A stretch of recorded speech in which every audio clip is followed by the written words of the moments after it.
আসসালামু আলাইকুম।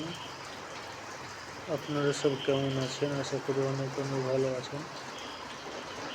আপনাদের মধ্যে আমি কিছু কথা বলতে চাই। কেননা যে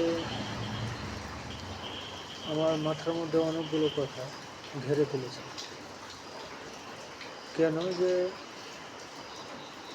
আপনারা তো জানতেই পারছেন, বুঝতেই পারছেন যে যে মানুষকে নিজের বলে ভাববেন সে মানুষ এমনও হতে পারে যে তোমাকে এমন এক পরিস্থিতিতে দাঁড় করে দেবে যে তুমি নিজেও ভাবতে পারবে না। সেই জিনিসটা আমার সঙ্গে হয়েছে। আমি তা ভুল ধারণা আমার বুঝতে পেরেছি আমি। তার জন্য আপনাদেরকে বলি যে এইসবগুলো আপনারা কখনো আগে ভুল ধারণা কাজ কখনো করো না। কেননা যে যতগুলো আপনি হয়তো নিজের ভাববেন তত সে পর করে দিয়ে ততগুলো পিছু হটতে পারে। কেন যে আপনারা তো বুঝতে পারছেন যে কথা হলো কিছু মেয়ে আমাকে বলেছিল কি যে দাদা আপনি কিছু টাকা পয়সার সাহায্য করেন,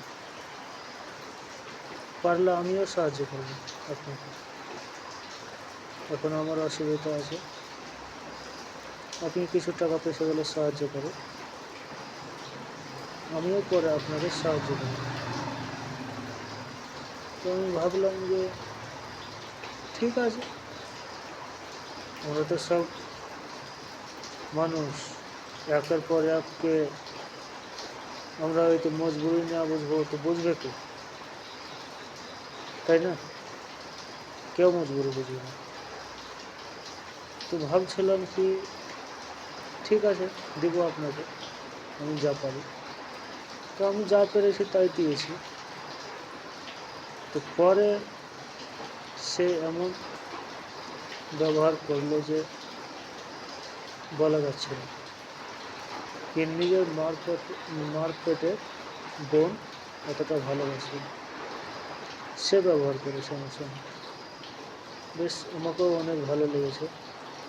আমিও বলি যে না, সবার সঙ্গে এরকম ব্যবহার হোক, এরকম ব্যবহারে চলুক, ভালো থাকুক।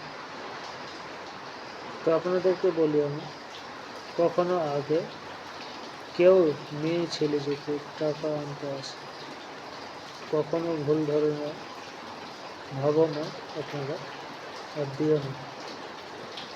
আপনারা মেয়েদের লোভে পড়ে না, লোভে পড়লে আপনাদের লস আছে। কেননা যে আমি সে ব্যথা আমি পেয়েছি, তার জন্য আপনাদের মাঝে আমি ভিডিওটা বানিয়ে আমি ছেড়েছি। দেখেন আপনাদের যদি ভালো লাগে তো লাইক শেয়ার করবেন, ভালো না হলে কমেন্টে কিছু বলে কথা বলবেন।